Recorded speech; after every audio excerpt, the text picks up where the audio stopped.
Assigned రైతు ఎవరైతే ఉన్నారో దాన్ని కేటగిరీస్ కింద మార్చారు.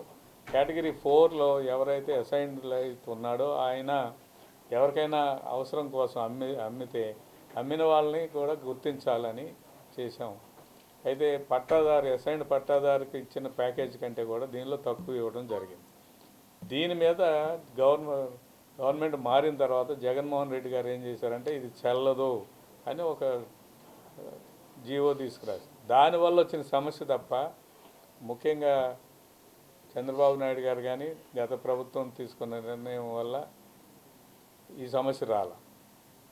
జగన్మోహన్ రెడ్డి గారు అసైన్డ్ రైతులను మోసం చేసే ఉద్దేశంలో భాగంగా ఈ జీవో ఇచ్చాడు. దానివల్ల కొంతమందికి ప్లాట్లు అలాట్ అయ్యి కూడా రిజిస్టర్ చేయలేని పరిస్థితి, కొంతమందికి అలాట్ చేయలేని పరిస్థితి. దాన్ని గ్రూప్ ఆఫ్ మినిస్టర్స్కి రిఫర్ చేయడం జరిగింది. అందులో కూడా 23 మంది కేసులకు సంబంధించి ఫ్యామిలీ డిస్ప్యూట్స్ ఉన్నాయి. వాళ్ళ మధ్య అమ్ముకున్న వాళ్ళ మధ్య, కొన్న వాళ్ళ మధ్య ఫ్యామిలీలో అమ్మటానికి హక్కు ఉంది లేదనే అటు ఒక అంశం మీద ఉంది.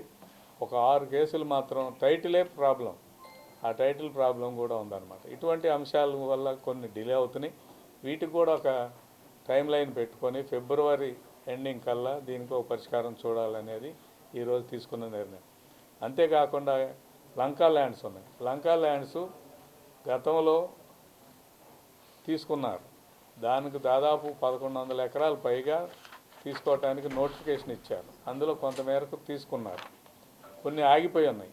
ఆగిపోవడానికి కారణం ఈ ప్రభుత్వం కాదు, సిఆర్డీ అధికారులు కాదు.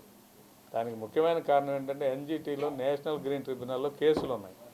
ఆ కేసు కొలిక్కి వచ్చే పరిస్థితి ఉంది. ఆ కేసు కొలిక్కి వచ్చిన తర్వాత ఖచ్చితంగా తీసుకుంటారు.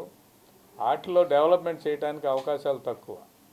ఆ లంకలు డెవలప్ చేయడం అనేది అవకాశాలు తక్కువ ఉన్నాయి, అన్లెస్ గ్రీన్ ట్రిబ్యునల్ పాజిటివ్గా స్పందిస్తే తప్ప. కావున ఇవన్నీ కూడా ఉన్నాయి. ఇవన్నీ చిన్న చిన్న టెక్నికల్ ఇష్యూస్. ఈ టెక్నికల్ ఇష్యూస్ పరిష్కారం దిశగా గౌరవ మంత్రి చంద్రశేఖర్ గారు, పట్టణాభివృద్ధి శాఖ మంత్రి నారాయణ గారు, నేను కలిసి కూర్చొని 10-15 రోజులకు ఒకసారి కూర్చొని వీటిని ఎంత వీలైతే అంత త్వరగా పరిష్కారం చేయడానికి చర్యలు తీసుకుంటామని తెలియజేస్తున్నాను.